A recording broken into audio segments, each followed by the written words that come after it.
¿Qué tal? ¿Cómo están? Yo soy Hugo Villa, director general de la Filmoteca de la UNAM. Le agradezco muchísimo al Festival de Guadalajara, por supuesto, a Tabata Vilar de Canacini y por supuesto a Arturo, que es el autor de esta publicación que estamos lanzando de manera electrónica.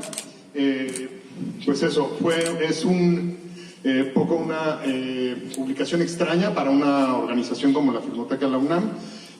Normalmente publicamos cosas que tienen que ver con historia, con teoría del cine, con textos académicos de repente muy arcanos y complejos, pero siempre interesantes y muy bien documentados. Y en este caso, pues nos ganó un poco la urgencia periodística, el que la nota no perdona y la nota no espera, que dicen los buenos periodistas. Y creo que lo ameritaba el entrar desde la Filmoteca, acompañando por supuesto el trabajo enorme que hizo Arturo de investigación a esta primera aproximación que pues ya nos contarán un poquito más cómo la ven. Me gustaría empezar en todo caso con Tabata, que ya tenemos, creo que por ahí están a punto de montar tu presentación. Tabata Vilar. O nuestro espíritu, o eso que está allá dentro de nosotros, conecta realmente, y de ahí es que pueden salir pues estos personajes que les permitan a estas marcas vender parques de diversiones, vender tazas, gorras, pijamas, etcétera. Es esta parte tan importante para ellos de branding, y justo su estreno simultáneo no generó pues esos productos que ellos están acostumbrados a generar de manera muy sencilla, ¿no? Entonces, bueno, esta peli pide cine. Este es un cartel del Metro de Madrid. Y bueno, este tema de volver a estrenar exclusivamente en cine, ahí se ve la cartelera que empieza la próxima semana. Entonces, pues esto podría parecer que vamos a regresar un poco a como estábamos antes. Y bueno, pues esta lámina, revisando todo el tiempo reportes, informes que hay de otros tiempos, siempre está el tema de, ya llegó el DVD y el Blu-ray, ahora sí es el fin del cine, ¿no? Y el VHS, no, ya se acabó el cine por el entretenimiento en casa. Y pues vemos efectivamente cómo esto ha ido pues muriendo, ¿no? La noticia del último Blockbuster Video, que estaba abierto hace apenas 2 años y ya terminó de existir, y el cine perdura, ¿no? Siempre se decía que eso iba a acabar con el cine, y es al revés, eso murió y el cine continuó. Y pues yo soy siempre optimista y creo que no es el fin, es un cambio importante. Pero el cine, al final de cuentas, es este espacio de storytelling colectivo que hemos tenido como especie, como seres humanos desde el inicio de nuestra presencia en esta tierra, este espacio de la narrativa colectiva, y que no se sucede de manera individual, que sucede en un espacio como este que estamos teniendo, y de ahí pues la función tan importante que cumple un espacio como un cine, como ese espacio de narrativa colectiva y de espacio colectivo. Pero además de esto tiene estas ventajas. Yo quise hacer como un listadito para que no se me olvide ninguno. Y uno pues básicamente es la experiencia, ¿no? En pocos, por más que uno vea, y no sé si alguien tuvo oportunidad de ver Roma en su televisión o verla en un cine, pues el diseño sonoro de Roma es imposible que lo pueda uno apreciar en la película. Yo en mi casa literal me quedé dormida, en el cine estuve muy atenta y la disfruté muchísimo. Y eso es una gran diferencia, es una experiencia completa, es una experiencia donde, pues, supongo que todos los que estamos aquí amamos, ¿no? Es, pues, el diseño sonoro, la sala oscura, el tamaño de la pantalla, la concentración y esta conjunción entre música, de audio, video, imagen, historia, pues realmente es la conjugación de todas las artes en un solo momento, y eso, pues, lo hace una experiencia única. También algo importante que decir, y esto lo platicaba ayer con Alfredo Loaesa, no sé si tengan el gusto de conocerlo, pero en esa brillante cabeza que tiene, hablaba de que al final cada semana hay una curaduría de películas, ¿no? Entre una cantidad de contenido que uno tiene en las plataformas, y que a veces te pasas más tiempo decidiendo qué ver, y cuando ya se te acabó el tiempo de lo que podías ver porque lo estuviste utilizando en navegar en una cantidad de contenido, y en cambio la cartelera es algo mucho más acotado, donde se vuelve más fácil encontrar estos títulos que están además previamente curados, ¿no? Porque pues se eligieron cuáles son esas películas que van a la pantalla grande, y entonces es mucho más fácil generar esta conversación. También obviamente pues son películas con mayores valores de producción. Ir a un cine pues implica pues hacer un DCP, no es una cosa que viaje por el internet. Bueno, ya está viajando por el internet también los DCPs, pero lo importante es que hay un diseño sonoro, hay una serie de correcciones de color, etcétera, que en una pantalla chica no se logran, las inversiones son mucho menores. Y bueno, pues a mí en particular me pasa que de pronto estoy viendo pelis en Netflix y me siento que estoy viendo algo de utilería, que no acaba de convencer, que el sonido no... y que pues Gambito de Dama es una gran historia, pero México, Berlín y todo es el mismo, es foro, que nada más redecoran y pues acaba siendo algo que no cumple con lo que es el cine. Entonces los valores de producción obviamente de las películas son mayores. Y bueno, también hay que decirlo, esta discusión es muy urbana, ¿no? Hay muchos lugares en el país en donde pues lo único que hay que hacer es ir al cine, ¿no? Ahí está, es el entretenimiento de fuera de casa más económico y no hay quizás conciertos, partidos de fútbol, restaurantes y todo lo que hay en las grandes urbes. Entonces pues es algo que también le da una ventaja al cine. Obviamente el estreno exclusivo en los cines evita la piratería, que es algo que en el reportaje se habla con bastante profundidad. Y también, obviamente, la penetración de Internet, que también aquí Arturo nos hizo favor de ponernos este cuadro en su reportaje, en donde vemos que apenas el 67% de los mexicanos tienen Internet, y el mundo de las plataformas, como sabemos, pues requieren del streaming, ¿no?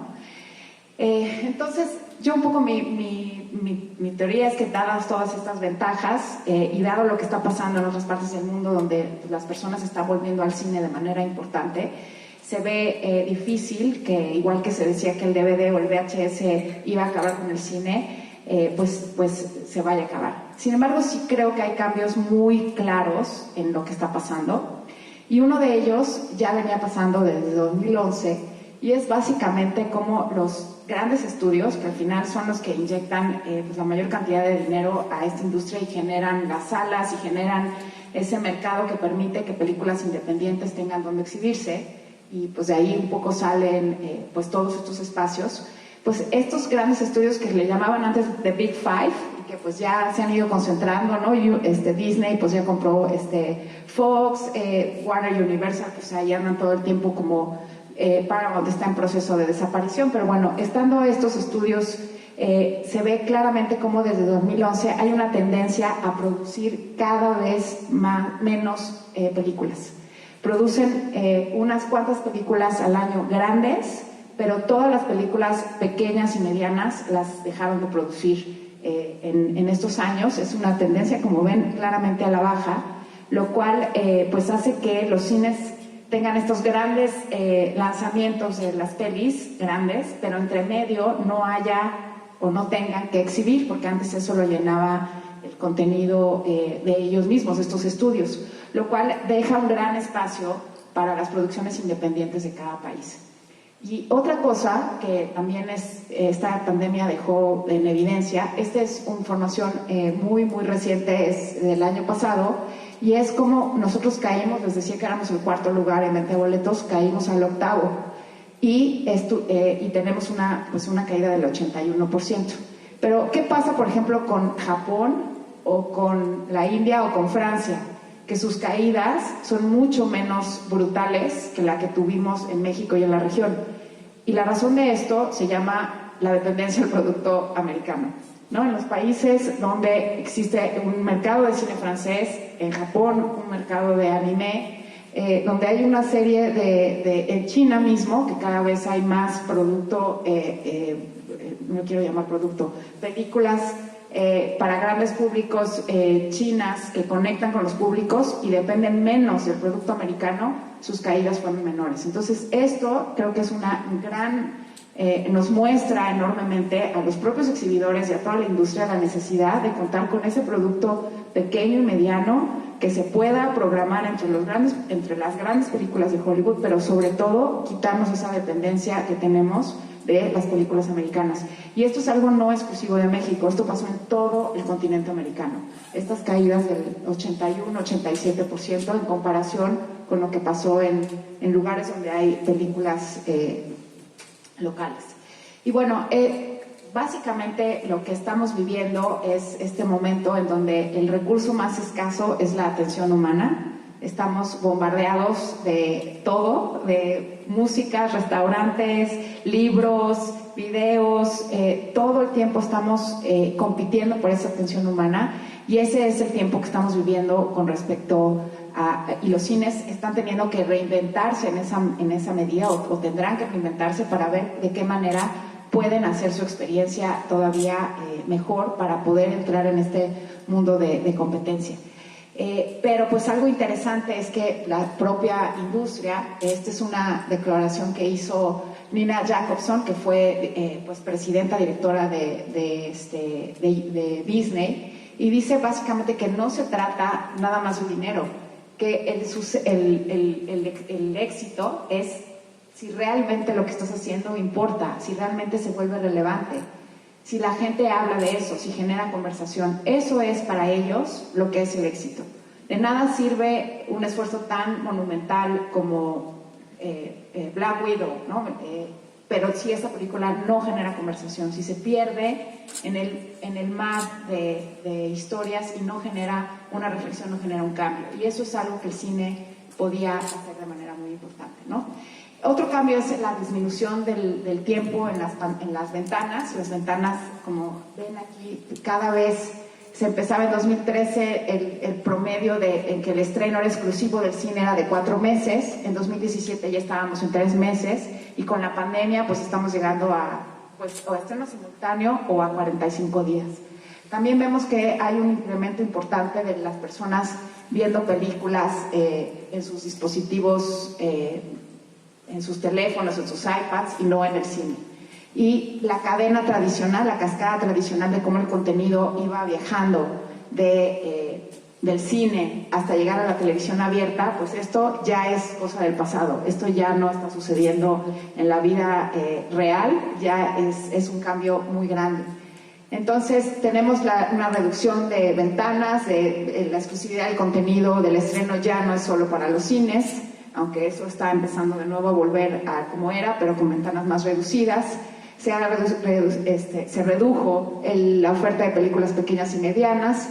El tema de la propiedad intelectual, que Arturo toca también en el reportaje, se vuelve algo bien importante, los famosos originals, y cómo de pronto los productores pueden vender esa propiedad intelectual y quedarse sin nada. Y de hecho en Estados Unidos los productores están por hacer un sindicato, porque tienen unas condiciones en Hollywood, en el país de las grandes producciones, en donde pueden ganar, después de cobrar 7 años de trabajo, $1 la hora, ¿no? Y lo han hecho la operación de cuánto tiempo invirtieron en una película y cuánto acaban recibiendo. Y cómo la plataforma, además, al comprarles, no les permite que después cobren derechos por esas películas y además no les permite tampoco vender boletos, porque les compran en una cantidad y ellos pudieron haber ganado mucho más en el cine, pero aquí ganan lo mismo vendiendo un boleto que 1 millón, porque vendieron ya el contenido a una plataforma.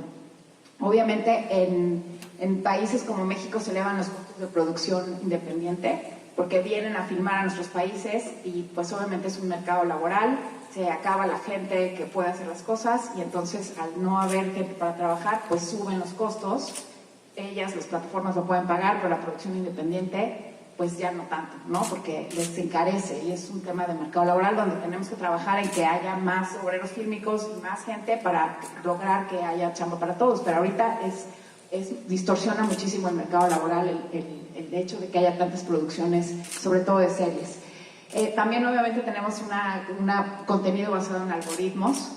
Se concentra la data en estas plataformas, como dice Arturo, y como todos nos quejamos, no comparten esa información, no sabemos qué es lo que la gente está viendo, es una información de ellos, y en función de eso ellos contratan, y entonces se vuelve muy autorreferente, ¿no? Estamos todos como un poco en esto, pues se programa lo que la gente está pidiendo y no cosas que realmente puedan pensar fuera de la caja, por decirlo de alguna manera.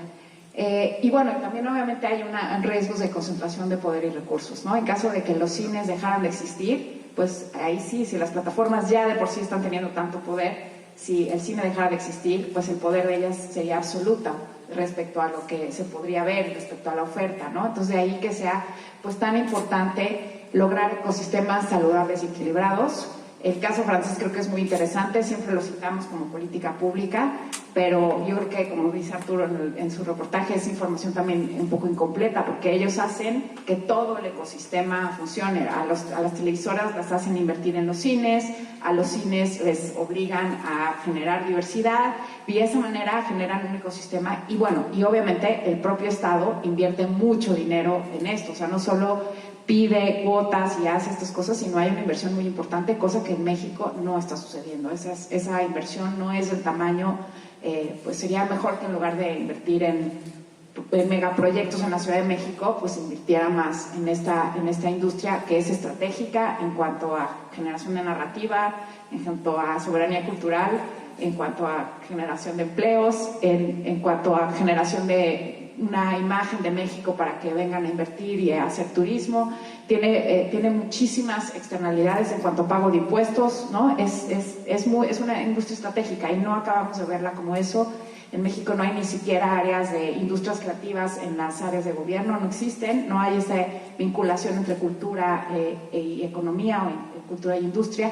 Y bueno, hay muchísimo que hacer en términos de política pública, pero sí es importante que el objetivo o la visión de esas políticas públicas sea este ecosistema equilibrado, saludable, donde el sol salga para todos y donde no evitemos las grandes concentraciones de poder que siempre son muy perniciosas, sobre todo a la hora de definir contenidos. Y bueno, con eso termino. Gracias. Gracias, Hugo, de nuevo. Gracias. Muchísimas gracias, Tata. Clarísima y muy amplia. Una de las cosas que vamos a tener que reaprender quizá ahora que estamos regresando a las actividades presenciales es, por supuesto, esta etiqueta de la sala cinematográfica que ya estaba un poco rota, sobre todo con los móviles, pero que ahora que estamos tan habituados a ver una película en lo que ponemos una lavadora y estamos parándonos nosotros mismos a poner nuestras palomitas, de repente está pasando lo mismo en las salas y eso hace que recordemos mucho estos datos que decías, lo importante como experiencia comunitaria y como manifestación del orden social que existe. Para que puedas ir a la sala cinematográfica significa, uno, que quienes producen una película pudieron producirla. Eso requiere de estabilidad, confiabilidad, financiamiento incluso créditos puente para cubrir tus nóminas, para poder salir adelante. Y después requiere de estabilidad, te tienes que subir al transporte público, ponerte de acuerdo con tu pareja o con tus amigos para decidir qué película van a ir a ver, llegar a comprar el boleto, hacer cola, entrar, verla, y eso, claro, todo se ha roto de una manera muy radical por la pandemia, pero también es algo que tenemos que apreciarle y que tenemos que valorar mucho la experiencia cinematográfica. Y después, ya que viste la película, lo más importante de ver la película es el recontarte toda esa historia, el volver a tomar el transporte público, ahora de regreso a tu casa o a donde quedaron de cenar tú y tus amigos, y poder echar esos tacos platicando de la película y recontándote. A mí alguna vez me tocó una conferencia muy interesante de alguien que hablaba del storytelling y decía justo que una de las razones de la evolución, sobre todo de los mamíferos de los que descendemos nosotros, que básicamente eran como unas ardillotas, como tlacuachotes, era que pudieron contarse una historia. Esto es, el primero que trató de cruzar enfrente del tigre para comerse las nueces que estaban al otro lado, se lo comió el tigre. El segundo también se lo comió. El tercero vio eso y dio la vuelta por otro lado y también se lo comió. El cuarto dio la vuelta por otro lado, se detuvo, brincó, llegó y regresó con una nuez. Y le explicó al cuarto cómo hacer esa parte. Y el cuarto lo hizo y lograron tener 2 nueces. Y el sexto y el séptimo, pero cuando llegaron al 300, al 400, al 2 millones de tlacuaches que cruzaron y obtuvieron la nuez sin que se los comiera el tigre, eso ya significaba que estos de aquí no habían, el hecho de los primeros 10 no había sido presenciado por los otros 3 millones de tlacuaches, se lo habían contado. Y entonces aprendieron de lo que les contaron, del storytelling, aprendieron de lo que recontaron de esas historias, y creo que esa es una parte de las que más nostálgicamente echo de menos, y creo que una de las más valiosas de esta profesión a la que me he dedicado todos estos años. Y seguro tendrás tú muchos horrores, muchos suspensos que contarnos, pero también algunas esperanzas y algunas miradas por ahí de tu reportaje que ahora estamos publicando. Arturo, por favor. Hola, buenas tardes. Primero que nada, muchas gracias Hugo y a la Filmoteca y a toda la gente que estuvo involucrada en, ahora sí que tener curiosidad y querer poner esta conversación allá afuera. Esta investigación para mí fue en un inicio, de hecho está actualizada y tiene mucho más material que mi tesis de maestría de periodismo y políticas públicas del CIDE, que así fue como nació este reportaje, que inicialmente además iba a ser solamente sobre la ley de cinematografía que tenemos pendiente desde hace 5 o 10 años y que nunca se ha terminado y que se presentan mil versiones, por ahí iba a ir. Y luego tuve la mala fortuna, nunca querré decir la buena fortuna, porque todos sabemos lo que pasó el año pasado, de ver, como bien decía Tabata, un punto y aparte. Lo que pasó el año pasado reescribió las reglas de la industria de gran manera, desde hábitos de consumo hasta modelos de negocio, modelos de producción, y un poco fue la oportunidad desde el lado periodístico precisamente de hacer esa radiografía un poco más amplia e integral de todo el ecosistema y de todos los que están involucrados, desde productores, distribuidores, exhibidores, plataformas. Ahora la distribución puede ser obviamente física, puede ser digital, la exhibición también puede ser física, digital, etcétera. Ver en dónde estamos parados ahora en un momento tan atípico, tan especial que fue la pandemia, que en todo el mundo, como decía Tabata, reescribió las dinámicas que conocemos alrededor del cine, todo desde qué nos preguntamos y qué nos respondemos al tomar una decisión para ir al cine, hasta que se conteste el propio Disney o que se contesta Netflix, voy a comprar una película que estuvo en un festival y la voy a estrenar en mayo y le voy a hacer el ruido que, como ya no estoy aquí, una película que sabemos que por cartelera hubiera recibido muy poco ruido y que afortunadamente por otro camino recibió muchísima atención y mucho más público. Pues bueno, sabemos que hay buenas y malas cosas. Agradecer por supuesto a Tabata y a Canacine el interés por querer conversar en esto, y al Festival de Cine de Guadalajara por el espacio y también por abrirnos las posibilidades, y a todos ustedes, la neta, que estén interesados en una clavadez de este tipo, me emociona muchísimo. Muchas gracias por estar aquí. Y bueno, nada más decir un poco de dónde viene esta intención, y es precisamente el tratar de aportar desde otro lugar profesional en donde estoy actualmente. Yo fui reportero durante muchísimos años, hace 20 años estuve en esas butacas por primera vez como reportero de cine. Me ha tocado cubrir de todo, y en algún momento, de hecho, mucho del material que pueden leer en la investigación es a partir de las notas que muchísimos de ustedes publicaron, las notas diarias, y de repente también es complementar el ejercicio. Yo ya no cubro todos los días como ustedes o como muchos de ustedes, pero sé que ustedes no pueden hacer este retrato porque estamos todos los días correteando la nota de todos los días y tienes que entregarle a tu editor y no tienes el tiempo de sentarte a hacer la investigación y buscar 20, 30 entrevistas con cada productor o con la gente de cada plataforma o de cada cine, ¿no? Entonces para mí un poco es tratar de aportar y de aprovechar lo que ustedes me dieron como materia prima, poner un poco más y que sea un punto de partida. Para nada esta investigación es un punto final o un decir, así es como existe la industria en México de aquí en adelante. En este momento, en este contexto que todo se está reescribiendo, creo que vale la pena tener esa radiografía un poco completa de hacia dónde nos movemos. Y como señalaba, sí jugar, esto fue a partir de todas las entrevistas que tuve, entre el terror que tienen muchos los cines de estar a punto de cerrar, las distribuidoras de no poder encontrar un modelo de negocio, y el suspenso que todos y cada uno de ellos, ustedes lo podrán leer, manifiestan alrededor de las oportunidades que hay. Ese suspenso de cómo se están reescribiendo las cosas, puede ser que haya la oportunidad de que Cinépolis y Cinemex dejen de estar casados, como decía Tabata, con los estrenos de Disney y de Marvel y de DC y de Warner y de Universal, y en una de esas le apuesten a las películas que pudimos ver nosotros aquí en el Festival de Guadalajara, al cine independiente latinoamericano, al cine independiente mexicano, al cine independiente internacional, y equilibrar un poco, ¿saben? Pasa por la creación de públicos, que es este concepto que hemos escuchado mucho, y pasa también por las políticas públicas, que es parte central precisamente de cómo poner orden, cómo poner las reglas del juego para que todos puedan verse beneficiados de alguna manera, y tratar de hacer el retrato, lo dejo por encima. Obviamente estaré encantado de platicarlo y discutirlo con cualquiera de ustedes, pero si casi todo lo que estamos platicando, y es como una manifestación de lo que vemos en redes sociales, y este maniqueísmo absoluto de Cinépolis es el villano, Netflix es el villano, las distribuidoras de Hollywood son las malas, o el productor mexicano que nada más le vende películas o le hace series nada más a Netflix.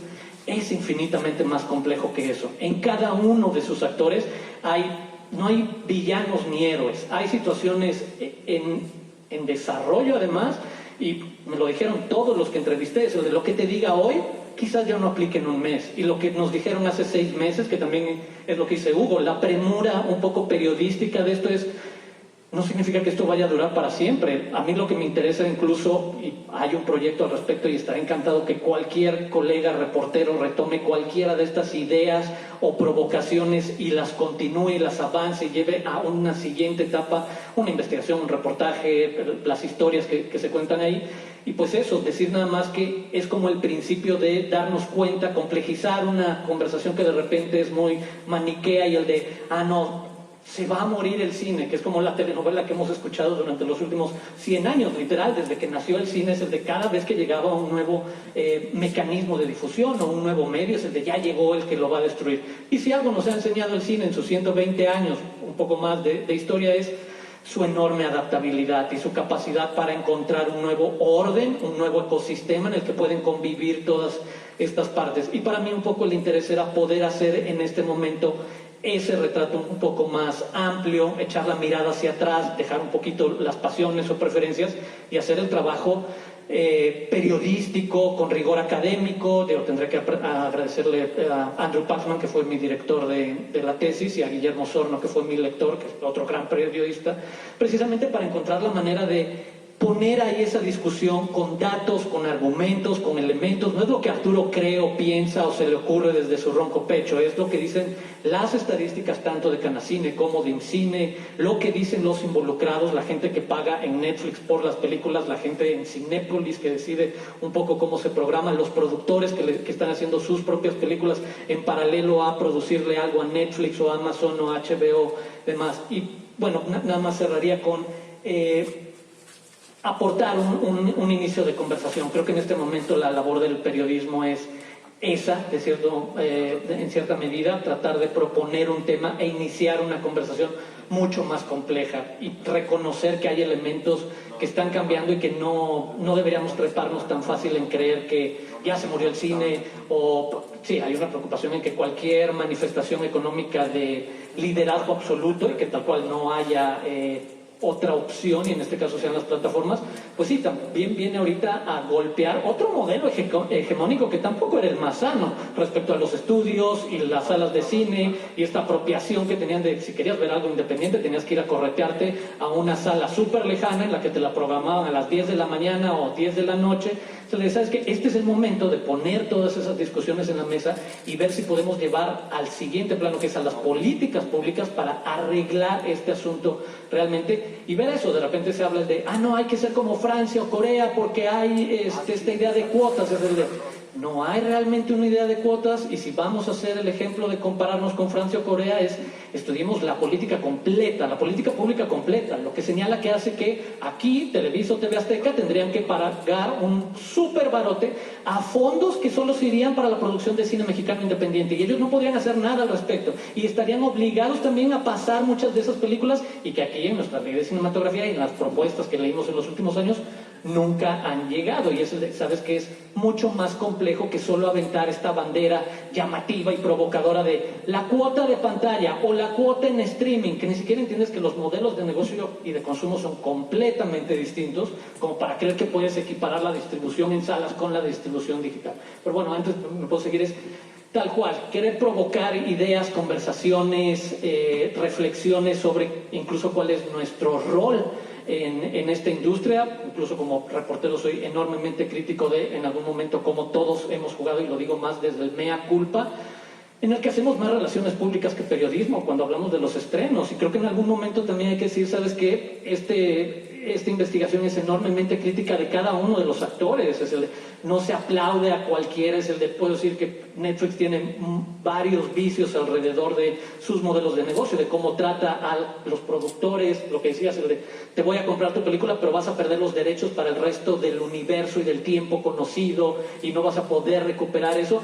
Pero también tendría que decir, por ejemplo, que Netflix es el que tiene la propuesta más integral de políticas públicas que he estado proponiendo, por ejemplo, en Canadá o en otros países, en donde ellos están pidiendo el de, pídeme un montón de dinero que yo no pueda controlar y que se vaya esta producción independiente que controla la Filmoteca, IMCINE, o ¿saben? Otras instituciones. Y es, de nuevo, sería muy fácil decir, quiero ponerme la camiseta de Netflix, o voy a ser el que odie y le tire mala onda a Netflix. Es mucho más complejo la industria del cine, y la verdad estoy muy contento de que haya habido esta oportunidad de poder poner este tema de conversación y que ustedes lo sigan, o que cualquier persona que tenga curiosidad o interés pueda tomar esto solo como un punto de partida y ver qué más se les ocurre, porque tal cual no está nada escrito, y menos después del 2020 y la pandemia. Todo está en el aire, y creo que saber que estamos en ese momento incluso es apasionante, saber que podemos ser testigos de cómo se reacomoda por completo el ecosistema de una industria mientras cambian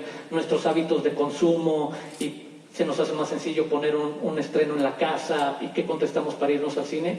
Pues es un gran momento para querer estar en la industria y para poder ejercer el periodismo. Gracias. Muchísimas gracias a ti, Arturo, por supuesto. Me subo aquí en los aplausos que te daremos en un momento, porque justo quiero abrir ya el piso para las preguntas. A mí una de las cosas que más me gusta del planteamiento que haces es precisamente cómo complejizas el problema. Ahora, últimamente se han puesto muy de moda las soluciones sencillas, en apariencia, las soluciones de una sola frase, ¿no? Y creo que una de las cosas que tenemos que pensar es efectivamente que estamos ante un sistema muy complejo, y que los sistemas complejos generan problemas complejos y requieren soluciones complejas. Y que eso requiere que nos pongamos, un poco como estás haciendo en tu investigación, a escuchar a todas las partes y saber hacia dónde queremos en conjunto moverlas, que creo que sería la mejor opción que tendríamos. Para quienes quieran hacer preguntas en esta sección de preguntas y respuestas, tienen que bajar. Aquí están 2 micrófonos, no tenemos la modalidad justo por la pandemia, tienen que acercarse. Y entonces, como cuando eran niños y se acercaban a comulgar, si eran ustedes católicos, apostólicos y romanos, tienen que hacer fila y después pasivamente ir hacia allá. Empezamos de este lado, por favor. Sí, en las primeras estadísticas que dio de Barra, ¿es en México? Sí, la primera lámina donde se viene la caída de traer 250 o más de 200 millones de boletos a caer a 50 millones de boletos vendidos el año pasado y este año, es solo México. Y todos estos datos están por cuatrimestre y por año en la página de Canacine, que es canacine.org.mx.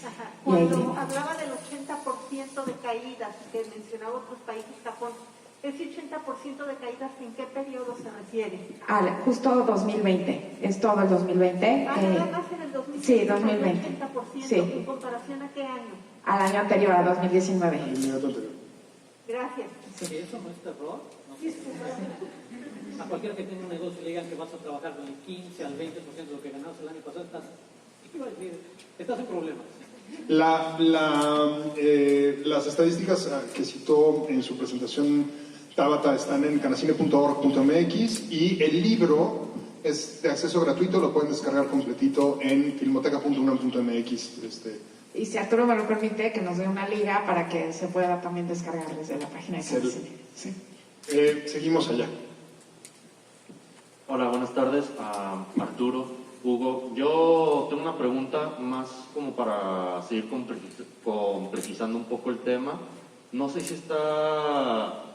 si lo abordas esto en el reportaje, pero desde varios años los mexicanos, el público mexicano tiene la tendencia de ver películas de forma pirata. Y eso es algo que ha afectado mucho a la industria y de cierta manera se podría denominar como un conformismo mexicano. El boleto de Cinépolis cuesta 60, 90 pesos, mejor me lo echo en tal página o algo así. ¿Crees que es una estadística que ha ido aumentando durante la pandemia o es un problema que simplemente ya estaba como bola de nieve a través de varios años? Muchas gracias por la pregunta. Ya existía, pero sí la pandemia lo incrementó y aceleró a niveles insospechados. El convertir el modelo de negocio en el estreno híbrido, el day and day, que es el mismo día está en cines, que está en plataformas, significa que al pirata del puestito del tianguis que vamos el domingo le va a llegar una copia de alta calidad en las próximas horas. Y para mucha gente incluso es complejizando eso, es el de totalmente tiene que ver con hábitos de consumo. Y lo señalo ahí. Hay una permisibilidad social bastante viciosa respecto a la facilidad con la que todos hablamos de consumo pirata. La facilidad con la que en la escuela y en la oficina y entre amigos decimos que hemos bajado algo por torrent o que lo viste pirata. Y ese es un problema, tal cual, que ha venido incrementándose, que ha venido avanzando y que de otra manera también te señala el problema económico, porque también es el de nuevo, no es juzgar y hacer juicios de valor gratuitos, es con qué cara le podemos exigir a alguien que después de la pandemia se quedó sin empleo y probablemente su familia se vio afectada en el entorno económico, que sigas gastando 300, 400 pesos para ir a ver una película cuando sabes que existe tan permitido a nivel social que te vayas al puesto o la piratería de autoconsumo, que tú aprendas a descargar y demás. Creo que ahí hay un montón de cosas a analizar, porque obviamente tiene que ver políticas públicas, tiene que ver la propia parte de legislación, pero también tiene que ver la crítica de nosotros mismos respecto a ese consumo, y yo lo señalo a cada rato, incluso siendo periodista, la facilidad con la que colegas, amigos e influencers hablan de que acabo de ver este fin de semana Annette en mi casa, cuando sabemos que Annette todavía no llega a la cartelera de acá, es una película con una productora mexicana que la va a distribuir en México, y de todas maneras sin empacho a tus 500,000 o 30,000 o 1,000,000 de seguidores, ¿les dices que le estás viendo? Me parece que hay un problema que hay que atender también a nivel de cómo nosotros mismos nos aproximamos a ese ejercicio, con qué ética y, de nuevo, entendiendo que para mucha gente es la única opción. Yo no le voy a decir a alguien que se quedó sin empleo no trates de ahorrarte algún dinero encontrando otras salidas, porque es mucho más complejo que eso. Pero sí, la piratería, y fue algo que me pasó entrevistando a toda la gente, en algún momento, y lo destaco, todos llegaron a ese punto, el de, oye, ¿sabes qué? Igual no se está platicando tanto allá afuera, pero la piratería es un problema muy serio que pasa desde el acceso ahora a contenido y productos de alta calidad, que antes era como el problema de, ¿sabías que la peli pirata se iba a ver medio chafita porque era alguien en un cine ahí medio grabando o una copia de trabajo o algo así? No, ahorita tienes la copia final 2 horas después de que salió en una plataforma, y eso sabes que va a impulsar de cierta manera una parte viciosa de la economía informal que tenemos. De hecho, hay un libro que cito que desde 2012 señala de un académico en Australia que hizo una investigación aquí en México, precisamente de lo eficiente que es la red de distribución de piratería en México. ¿Quieres que una película realmente llegue a todas partes? Es lo que hacía el Videohome. Utilizaba estas redes que te ponían ese video o DVD en cada pueblito y en cada tianguis de cada rincón del país. Algo que no puedes hacer con las películas grandes, porque de repente depende de si hay un cine o no en tu ciudad. Y las películas pequeñas o medianas, sabíamos que si vivíamos en otra ciudad que no fuera Guadalajara, Monterrey, el DF, esa película no la ibas a ver, tenías que salir a otra parte. Entonces, es súper complejo como para decir que está bien o mal, pero la piratería pasa por en medio del problema que tendremos que atender todos, y de nuevo es global. En este momento no hay fronteras al respecto. Lo mismo le está pasando a China, a Japón, a Estados Unidos, a Argentina, a Brasil. De este lado tenemos. Muchas gracias. Gracias. Bueno, muchas gracias por compartir todo este punto de vista con nosotros. Me gustaría saber cuál es el punto de partida o cuál es el motivo tras este reportaje de quererlo compilar y quererlo compartir a través de este libro para difundirlo entre las personas. Gracias. Llevaba muchos años pensando en que necesitábamos entender entre colegas, o sea, platicando, estando del otro lado, y cuando salimos de las presentaciones y las pláticas y de las funciones, platicar de lo que le pasa a la industria y tratar de entender que estaba cambiando muchísimo y que cambiaba todos los años, ¿no? Lo señala Tabata, las ventanas de estreno para las películas se venían acortando, veías que empezaban otras negociaciones, veías la llegada de las plataformas de streaming convertidas en estudios, en majors, que en el caso de Amazon sí jugaban con la distribución tradicional, el caso de Netflix contra Cannes, es el de no, nos vamos a pelear. Y la verdad sí fue que llegada la pandemia y visto lo que nunca jamás nos pudimos haber imaginado, que es durante meses se van a cerrar cines en todo el mundo y los productores y las distribuidoras van a tener que reaccionar a eso vendiendo a estos espacios algunos de los productos, ¿no? Daba el momento perfecto para tomarle la foto, para decir, ¿sabes qué? Esta es la foto de este momento que está cambiando, me permite explicarte cómo funcionaba hasta antes de que llegáramos a ese febrero-marzo de 2020, y dejar las preguntas abiertas, porque sería irresponsable de mi parte creer que hay respuestas realmente, pues, lo que me dicen todos los entrevistados de no sé qué va a pasar, por eso estamos entre el terror y el suspenso de ¿puedo morir o es una gran oportunidad que está ahí a punto de ser tomada? Y para mí era eso, aprovechar el momento de tomar una foto, hacer una radiografía y decir, en este momento tan coyuntural y específico de la historia de la industria, esto es donde estábamos parados. Y la gente que lo hace, porque al final es lo que me interesaba, darle voz a, lo verán, productores, distribuidores, exhibidores de todos los tamaños, chiquitos, medianos y grandes, y que ellos te dijeran desde dónde están sintiendo el terror y el suspenso. Y ayudar a que, si escuchamos a esa gente que es, como dice Hugo, la gente que hace cine, creo que podríamos estar en mejores condiciones de dar el siguiente paso o de ayudarlos desde nuestras trincheras, ya sea el periodismo o quienes estén más metidos en políticas públicas, o presionar a la gente que está encargada de las políticas públicas al respecto, porque sí, ahí tenemos un súper pendiente. Cerramos ya con esas dos preguntas que tengo ya y contigo después, y contigo terminamos. Tenemos nada más 5 minutitos. Gracias, buenas tardes. Mi pregunta, bueno, hace rato hablaban del montón de datos sobre los patrones de consumo que se han hecho en plataformas durante la pandemia. Quería preguntar si se está haciendo algo o si incluso sería posible hacer algo para tener acceso a esos datos que son tan importantes, ¿no? Sobre el consumo y todos los patrones de las audiencias que son tan importantes para la industria. No sé si desde la industria del cine o si desde el periodismo se podría tener acceso a esos datos, a toda esa información. Sí, están allá afuera, nada más es buscarlos. Pero digo, el secreto un poco es buscarlos en la ruta académica, porque son los que tienen un poco más el perfil y el tiempo para hacer este tipo de estudios y análisis. Digo, en mi caso retomé un par que se hicieron el año pasado en Estados Unidos sobre, le preguntaban a los chavos, ¿qué tanto te importa en 2019 o principios de 2020 ir a ver un estreno a una sala de cine?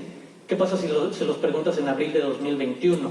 Y cambió el porcentaje de manera importante. Hay también una encuesta de Cultura UNAM, de hecho, que también le pregunta a los jóvenes de la importancia o qué tanta importancia le das a asistir al cine contra ver un consumo en tu casa. Y lo vas viendo que las circunstancias y la pandemia pues cambiaron todas esas cosas. Pero mi recomendación sería, está en un lado más académico, o sea, tal cual, academia.edu, como un gran portal para entrar y poner Cinema o Film Industry Public Policy, y tal cual te vas a encontrar cientos de estudios súper completos de cómo están estructuradas las políticas públicas de Corea o de Japón y de Francia y sus comparaciones, y ver el de sí se parecen pero no se parecen, nos la quieren vender pero es como la versión del 15% de la política pública que existe en Francia, tráiganos el otro 85%, está ahí. Lo que pasa es que no está tan escondido, y el otro problema que yo reconocí porque he sido parte de es, en los medios no hay interés y no hay espacio. O sea, y ahí no es culpar a ninguno de los colegas reporteros, sabemos que el modelo de negocio de los medios hoy es el clic, es el de, y sabes que te va a jalar más clic la noticia del día, o cuáles son las 5 películas que tienes que ver después de ver La Cosa del Calamar, o cuáles son las 8 películas que tienes que ver que estrenó en octubre Amazon Prime Video. No hay interés en los medios para, ¿sabes?, hacer este trabajo. Entonces, quienes estén interesados, la academia lo está haciendo. Pues muchas gracias.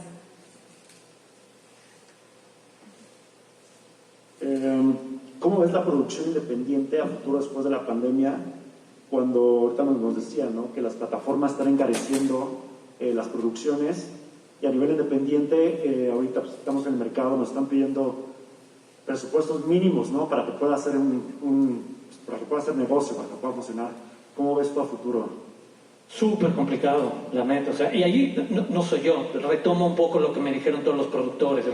Claro que hay una ventaja en que de repente te puedas acercar a Netflix o Prime Video o HBO Max a que te aprueben una producción, pero sabes que vas contra muchísima gente, que hay nuevas condiciones en de lo más barato posible, y que incluso, que es otra parte que yo no he podido explorar porque no he tenido acceso, no había tiempo, las condiciones en las que se dan esas negociaciones, y seguramente ustedes lo están escuchando mejor desde industria, las condiciones y ventajas que te dan las plataformas para producir, lo que puedes recuperar o no a mediano plazo. Si decides estrenar en otro formato y buscar que salga por cines, vas a encontrar un cine. O sea, te puedo decir de un montón de directores mexicanos, por ejemplo, que hemos escuchado en los mejores festivales del mundo y que tienen todos los problemas del planeta para encontrar una distribución tradicional, porque tal cual, cuando se sientan es el de, es que tu película no me va a dar ganancia, porque para cierta parte de la industria es solo un retorno de inversión, sino para qué le meto dinero. Y entonces, para el cine mexicano independiente, para ese otro que se mueve, sí se ponen grandes retos a resolver a nivel de producción. Algunos me enseñaron hasta el asunto de los protocolos. Hoy en día, con los protocolos sanitarios que tienes que atender para una producción, se te elevan 20, 25%, y de repente una producción de 4 millones de pesos, que ya era imposible, que hiciste los milagros del planeta para conseguir, consigue otros millones de... No, en una de esas ya no la hago. Pero al mismo tiempo te dicen, hay una salida, en una de esas hay una salida para el producto, porque se abre la posibilidad de que, perdón por llamarlos por su nombre, pero en nuestro país la exhibición se llama Cinemex y Cinépolis principalmente, de decir eso, de, oye, ¿sabes qué? En una de esas no me va a recuperar inmediatamente, pero voy a crear otro tipo de públicos a mediano o largo plazo, si empiezo a programar, si empiezo a darle oportunidad a ese otro perfil. Y lo que pasó, que me dijeron, por ejemplo, el caso de salas como de Movie Company, no, porque si no, Cine Tonalá o la Casa del Cine. Cuando abrieron en la primera reapertura, su promedio de asistencia por sala era mayor que las de Cinépolis, porque tenían otro perfil que atender, tanto de público como de películas. Y eso debería de ser algo que escucharan las grandes cadenas de, no te lo va a resolver a corto, pero si cuando lleguen 10 años, la otra pandemia, no te agarres de que cuando Hollywood te quitó todos tus estrenos, caigas 85%, sino que en una de esas le hagas como Japón y Francia, que caigas el 50-60%, porque ya creaste un público que no necesita nada más Black Widow o Rápido y Furioso 37 para ir al cine, que se anima a ver la película mexicana que pasó por Guadalajara, Morelia, Sundance, etc. Muchas gracias. Y terminamos acá. Muchísimas gracias. Hola, buenas tardes. Primero que nada, muchas gracias a los tres por esta plática. Arturo, muchas gracias. Ya traigo aquí tu investigación, te agradezco mucho. Espero que podamos nutrirnos de tu investigación y hacer un plan de negocios más acorde, más claro a la realidad y poder seguir haciendo producciones. Mi pregunta era, muchas gracias. Mi pregunta era, te vi varias veces mencionar lo de políticas públicas. ¿Tú crees que distribuidoras, exhibidoras no están a la altura de poder entablar la conversación y llegar a una solución sin políticas públicas? Sin políticas públicas no, tiene que ser central, y ahí el problema es que todo se convierte en una conversación política en el contexto que vivimos. O sea, pasó con la propuesta esta del senador Monreal, que venía súper mal hecha. O sea, lo dijo hasta Sergio Mayer, que era el que estaba en la Comisión de Cinematografía, presentando otras, el de, oye, esto atiende solamente una parte de la industria. Sin esa parte de políticas públicas y de involucrar a gobierno, legisladores y demás, no puedes resolverlo de raíz. Y precisamente es la labor de Canacine de agrupar un poco, representarlo y ser la cara de, oigan, necesitamos negociar de una manera distinta. No es nada más lo que se les ocurra a ustedes, pero sí tienen que escuchar tanto a distribuidores como exhibidores como productores. Sin políticas públicas es la columna que va a sostener a una industria. Si no hay reglas claras y parejas, se va todo al carajo. O sea, perdón por la expresión, pero es básicamente lo que sostiene buenos ejemplos como Francia y Corea. Tienen un buen apartado de políticas públicas integrales y completas. O sea, tú mencionaste ahorita, digo, que todos lo sabemos, los cines pueden desaparecer, o sea, Cinépolis puede desaparecer, distribuidoras pues también están, y pues los productores que aquí estamos tratando de picar piedra, pues no nos la ponen fácil. Realmente la ves así de que, digo, yo por nuestra cuestión política en México, que pues, todo lo arruina, ¿no? Lamentablemente, pero veo a Cinépolis y digo, uy, todo el billete del mundo a punto de desaparecer y no pueden llegar a una solución sin que papá gobierno les diga cómo hacerlo. ¿Puedo? Por favor. Para también aprovechar y ya cerrar. A mí siempre me viene a la memoria el cómo sucedió el sistema de apoyos que tienen en Alemania, que es un estado federal especialmente brillante, además que ha crecido muchísimo y que tiene una calidad de producción muy notable en los últimos 10, 15 años. Me lo describió perfectamente bien en una comida con en ese tiempo el que era el director del Festival de Berlín, un productor alemán. Me dijo: logramos una solución extraordinaria porque todos estamos enojados con la solución que logramos. Justo la complejización del problema requiere que todo el mundo esté dispuesto a perder algo, porque estén dispuestos a no perderlo todo. El escenario contrario, el escenario de la solución simple, significaría llegar y decir: no, pues sí, vamos a tener mucho dinero para producir, o sí, vamos a tener mucho dinero para que no quiebren nunca las salas, o les vamos a dejar que sea solamente las relaciones de mercado lo que lo hagan. Y la única manera de llegar a las relaciones, a las soluciones altamente complejas, es que todas las personas que están involucradas participen de manera activa, con voz y con una formación detrás, saber qué es lo que quieren y qué es lo que pretenden. Que tengan, yo se lo dije alguna vez a muchos productores cuando trabajaban en mi cine: tú tienes que tener con el grupo con el que vas a pelear, tienes que tener una lista de 10 demandas, de las cuales 3 estás seguro que estás dispuesto a perder, 3 están de relleno, y 2, cuando menos 2 vas a negociar. Y entonces en realidad tienes una lista de 5 demandas, pero no se lo dices a nadie. Todos tenemos que hacer eso. No hay una solución, no hay una bala mágica. E incluso suponer que la bala mágica puede venir desde una acción gubernamental, que el gobierno se los diga, tampoco sirve. El gobierno tiene una configuración, yo te lo pongo así de rápido.